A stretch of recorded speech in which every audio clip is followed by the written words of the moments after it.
መከላከያ የምትደራደረው ነገር አይደለም። ይጥፋ ይፍረስ ገዳይ ነው ዘራፊ ነው የምትለው አይነት ኃይል አይደለም። የጦር ኃይሎች ጠቅላይ ኤታማዦር ሹም ፊልድ ማርሻል ብርሃኑ ጁላ መከላከያን አስመልክቶ ወቅታዊ መልእክት አስተላልፈዋል። በመግቢያችን ላይ ያስመለክትናችሁ ይህን የተመለከተውን ጉዳይ ነው።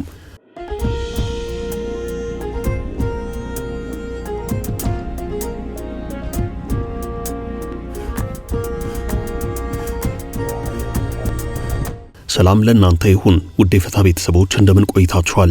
የዕለተ ቅዳሜ የምሽት መረጃዎችን ከዚህ በማስከተል እናሰማለን። ለሰዓቱ የተመራረጡትን አዳዲስ ጉዳዮች በማስታወቅ እንጀምራለን። መከላከያ ይፍረስና ይጥፋ የሚባል ኃይል አይደለም። በሀገሪቱ ቁጥር አንድ ተቋም እንደሆነ መታወቅ አለበት። ሪፎርሜሽን ጨርሰን ወደ ትራንስፎርሜሽን ገብተናል። ፊልድ ማርሻል ብርሃኑ ጁላ መከላከያን አስመልክቶ ያነሷቸውን አዳዲስ ጉዳዮች በዜና ጥንቅራችን በዝርዝር እንነግራችኋለን። ጀነራሉ በስም ያልተገቡ መረጃዎች እየተሰራጩ ነው አሉ። እነዚህ መረጃዎች የኔ እንዳልሆኑ ይታወቁልኝ ሲሉም ተናግረዋል። ከሰሞኑ በእርሳቸው ስም የተሰራጨ አንድ መረጃ በብዙዎች ዘንድ መነጋገሪያ ሆኗል። እንመለስበታለን። የጠቅላይ ሚኒስትር አብይ አህመድ የምስራቅ አፍሪካ ጉዳዮች አማካሪ ሚኒስትር ጌታቸው ረዳ በዛሬው ዕለት አዲስ አበባ ላይ ስብሰባ ተቀምጠዋል። ጌታቸው ህወሓት ከስህተቱ ሳይማር ዳግም ወደ ሌላ ጦርነት ሊገባ ነው ሲሉ በወቀሱበት መልእክታቸው ለትግራይ ህዝብ ጥሪ አስተላልፈዋል። የጦር ኃይሎች ምክትል ጠቅላይ ኤታማዦር ሹም ጀነራል አበባው ታደሰ በቀይ ባህር ጉዳይ የሚንጫጩ አሉ ሲሉ ተናግረዋል። ጀነራሉ የውጭ ኃይላት የሚጠቀሟቸው ባንዳዎች ሲሉ የገለጿቸውን አካላት በዛሬው ዕለት አሳስበዋል። ታዋቂው ድምፃዊ የዴሽታ ጊና በኤምባሲ ቃለ ምልልስ ወቅት በሰራው ስህተት ወደ አሜሪካ ሊያደርግ የነበረው ጉዞ መሰረዙ ተሰምቷል። ዴሽታ ጊና በሚል ተወዳጅ የሙዚቃ ስራው የሚታወቀው ድምፃዊ ታሪኩ ጋንጋሲ ዴሽታ ጊና ወደ አሜሪካ ለመጓዝ የቪዛ ጥያቄ ቢያቀርብም ተከልክሏል። ድምፃዊው ወደ አሜሪካ ለማቅናት ተሰናድቶ የነበረው በአሜሪካ የሚገኘው ኢትዮጵያን ኮሚዩኒቲ ዴቨሎፕመንት ካውንስል የተባለው ተቋም ያደረገለትን ጥሪ ተከትሎ ነው። የኤርትራ 34ኛ ዓመት የሀገር ምስረታ በዓልን አስመልክቶ አሜሪካ የእንኳን አደረሳችሁ መልእክት በውጭ ጉዳይ መስሪያ ቤቷ በኩል አስተላልፋለች። ዋሽንግተን ለአስመራ የላከችው መልእክት የዜና ጥንቅራችን አካል ነው። ታላቅ የምርኮኞች ልውውጥ ተካሂዷል። ዓመታት ከተካሄደ ደም አፋሳሽ ጦርነት በኋላ የተከናወነ የምርኮኞች ልውውጥ ነው። የትና መቼ የሚለውን በዝርዝር ትሰሙታላችሁ። ግንቦት 20 በመጪው ረቡዕ ይውላል። በዓሉ በአዋጅ ቢሻርም ህወሓት ግን ይህንን በዓል እማከብረው መሆኑ ይታወቅልኝ ብሏል። እነዚህ ለሰዓቱ የመረጃ ክፍለ ጊዜ የተመራረጡ አንኳር ዘገባዎች ናቸው። እስከ ፍጻሜው ከኛ ጋር ከቆያችሁ ሁሉንም እንደየቅደም ተከተላችሁ አፍታተን እንነግራችኋለን።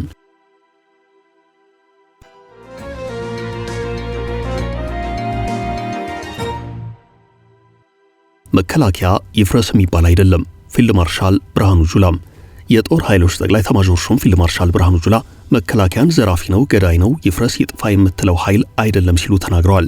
ፊልድ ማርሻሉ መከላከያ እንደ ተቋም ከማናቸውም የሀገሪቱ ተቋም በላይ ነው ያሉ ሲሆን ይህ ተቋም ይፍረስ ማለት ሀገር አይኖር ማለት ነው ሲሉ ተናግረዋል። በመከላከያ ኢንተርፕረነርሺፕና ኢኖቬሽን ማዕከል ምስረታ ስነ ስርዓት ላይ የተገኙት ፊልድ ማርሻል ብርሃኑ ጁላ በዚሁ የመክፈቻ መርሃ ግብር ላይ ባሰሙት ንግግር ከለውጡ በኋላ መከላከያ ሪፎርም ማድረግ አለበት ብለን በዚህም ወደ ሪፎርም ገብተን በርካታ ስራዎችን ከውነናል። እነዛ የሪፎርም ስራዎች በየጊዜው እየተደመሩ አሁን ባሉበት ደረጃ ሪፎርም ሳይሆን ትራንስፎርሜሽን በማድረግ ላይ እንገኛለን። በሪፎርም የተጀመረው ሂደት በራሱ ትራንስፎርሜሽን ሆኗል ብለዋል። መከላከያ ከቀደመው ጊዜ በአስተሳሰቡ የተለየ እንደሆነ ዓመታትን የፈጀ ከፍተኛ ስራ ተሰርቷል ብለዋል። መከላከያ ከቀደመው ጊዜ በአስተሳሰቡ የተለየ እንዲሆን ዓመታትን የፈጀ ከፍተኛ ስራ ሰርተናል ብለዋል። መከላከያ ገለልተኛ ሆኖ የኢትዮጵያን ብሔራዊ ጥቅም ብቻ እንዲያስከብርና የፖለቲከኞች መሳሪያ እንዳይሆን በተሰራው ስራ በአብዛኛው ከሞላ ጎደል ሀገራዊ ሰራዊት ተፈጥሯል ያሉት ፊልድ ማርሻል ብርሃኑ አደረጃጀቱ ለተልዕኮ በሚመች ሁናቴ ተቀይሯል። ስብጥሩንም ኢትዮጵያን የሚመስል አድርገነዋል። በቂ ነው ማለት ባይሆንም ዘመኑ የዲጂታል ዘመን እንደመሆኑ ከዘመኑ ጋር እየዘመነ እንዲሄድ ጥረት ተደርጓል ብለዋል። ቀጥል አድርገውም በዚህም ትጥቃችን ከ7 ዓመታት በፊት ከነበረው የተለየ ነው። በውስን ሀብት ወይንም ሪሶርስ መከላከያ ወደ ትራንስፎርሜሽን ገብቷል። የለውጡ ሂደት ነገሩ ከሪፎርሙ ደረጃም አልፏል። የአይነት ማዕከል ለኛ የመጀመሪያው ቢሆንም ዓለም ሲሰራበት ግን 100 ዓመታትን አስቆጥሯል ብለዋል። መከላከያን ዘራፊ ነው፣ ገዳይ ነው፣ ይፍረስ ይጥፋ የምትለው አይነት ኃይል አይደለም። መከላከያ የምትደራደርበት ኃይል አይደለም። ይጥፋ ይፍረስ ገዳይ ነው ዘራፊ ነው የሚባል አይነት ኃይል እንዳልሆነ መታወቅ አለበት። በመሆኑ መከላከያን መደገፍ ማለት የኢትዮጵያን ሕልውና መደገፍ ማለት እንደሆነ ሊታወቅ ይገባዋል ሲሉ የጦር ኃይሎች ጠቅላይ ኤታማዦር ሹም ፊልድ ማርሻል ብርሃኑ ጁላ መልእክታቸውን አሳርገዋል።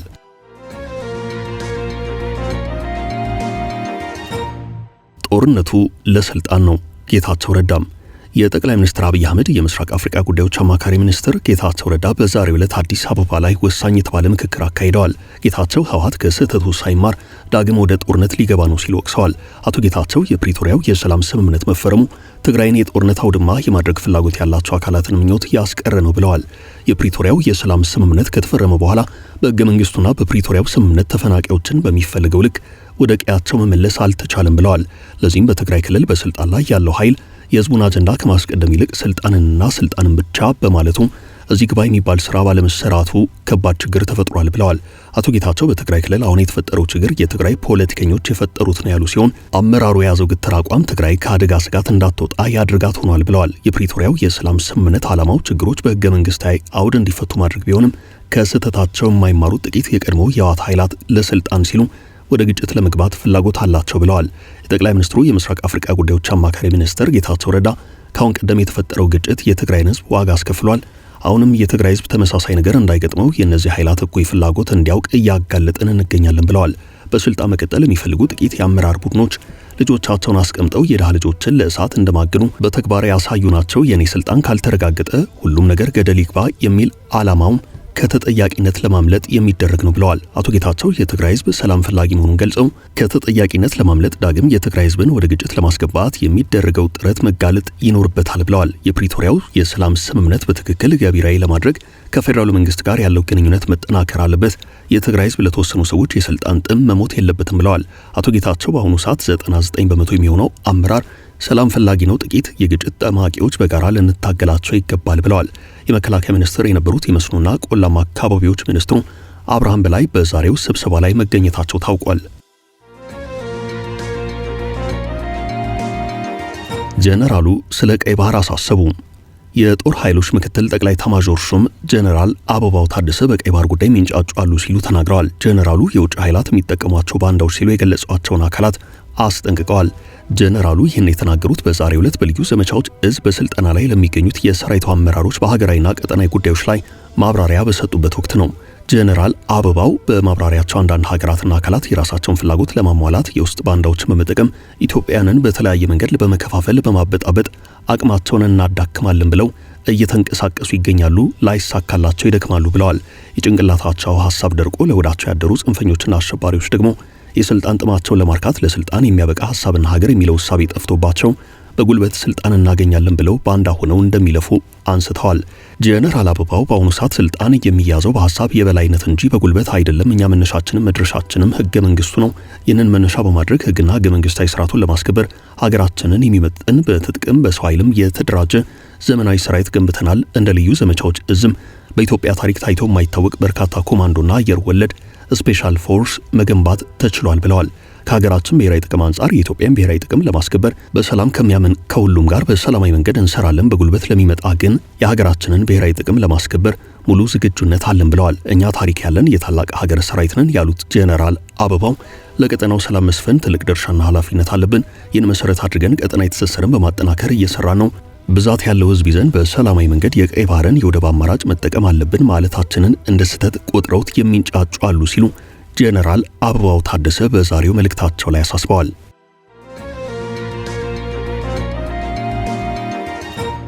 በስሜ ያልተገቡ መረጃዎች እየተሰራጩ ነው። ጀነራሉ በስሜ ያልተገቡ መረጃዎች እየተሰራጩ ነው። እነዚህ መረጃዎችም ሆነ በስሜ የተከፈቱት የማህበራዊ ትስስር ገጾች የኔ እንዳልሆኑ ይታወቁልኝ ሲሉ የትግራይ ጊዜያዊ አስተዳደር ፕሬዝዳንት ሌተናል ጀነራል ታደሰ ወረደ ተናግረዋል። ጀነራሉ በጽህፈት ቤታቸው በኩል ዛሬ ባወጡት ማሳሰቢያ በስማቸው የተለያዩ ማህበራዊ ትስስር ገጾች መከፈታቸውን ጠቅሰዋል። እነዚህ ማህበራዊ ትስስር ገጾች የእርሳቸው እንዳልሆኑና በስማቸው እየተከፈቱ መሆናቸውን ተናግረዋል።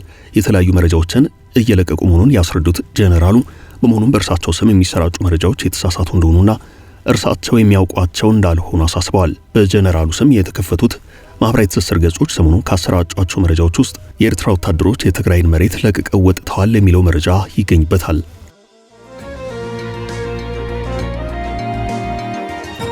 ህወሓት ብቻዬንም ቢሆን ግንቦት 20ን አከብራለሁ አለም። ህወሓት በአዋጅ ቀሪ የተደረገውን ግንቦት 20ን አከብራለሁ ብሏል። ፓርቲው ባወጣው መግለጫ የካቲት 1967 ዓ.ም በትግራይ ደደቢት የተለኮሰው የትግራይ ህዝብ ትግል የተደገመው ግንቦት 20 ቀን 1983 ዓ.ም በመሆኑ ይህንን በዓል በዘንድሮ ዓመት እንደማከብረው ይታወቅልኝ ብሏል።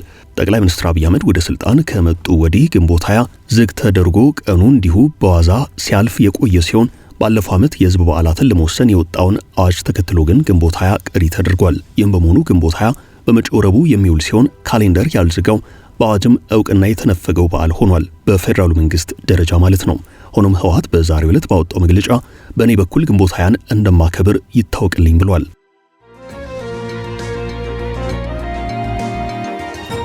የዋሽንግተን መልእክት ለአስመራም የኤርትራ 34ኛ ዓመት የሀገር ምስረታ በዓልን አስመልክቶ አሜሪካ የእንኳን አደረሳችሁ መልእክት በውጭ ጉዳይ መስሪያ ቤቷ በኩል ሰዳለች። የአሜሪካ የውጭ ጉዳይ መስሪያ ቤት ኃላፊ ማርክ ሩቢዮ በዩናይትድ ስቴትስ ኦፍ አሜሪካና በመላው ዓለም ለምትገኙ ኤርትራውያን እንኳን ለ34ኛ ዓመት የነጻነት በዓል በሰላም አደረሳችሁ ብለዋል።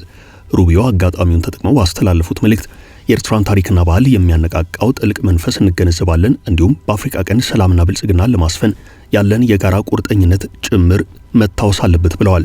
በሚቀጥሉት ዓመታት ሀገራቸው አሜሪካ ከኤርትራ ሕዝብና መንግስት ጋር ያላትን ግንኙነት ይበልጥ ለማጠናከር እንደሚሰሩ የኤርትራን የሀገር ምስረታ በዓል በማስመልከት ባስተላለፉት መልእክት ላይ አጽንኦት ሰጥተዋል።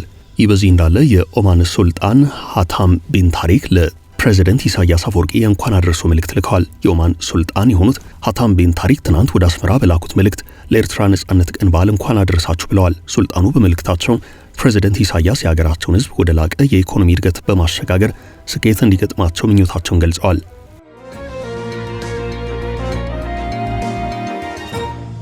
ታዋቂው ድምፃዊ የአሜሪካ ጉዞ ተሰናከለበት።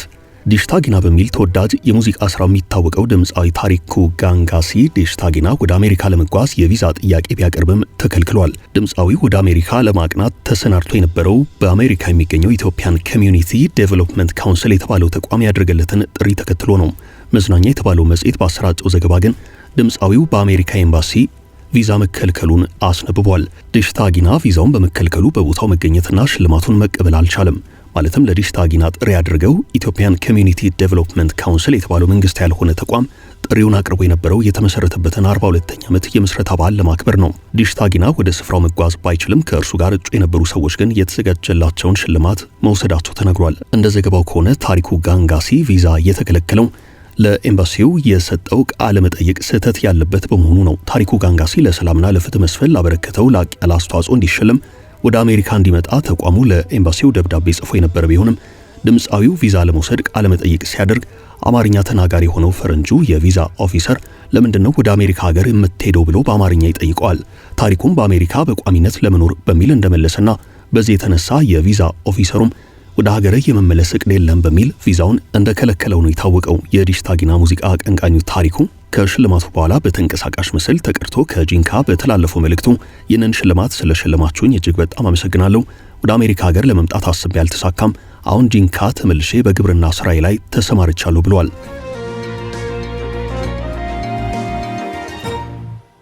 ታላቅ የምርኮኞች ልውውጥ ተከናወነም።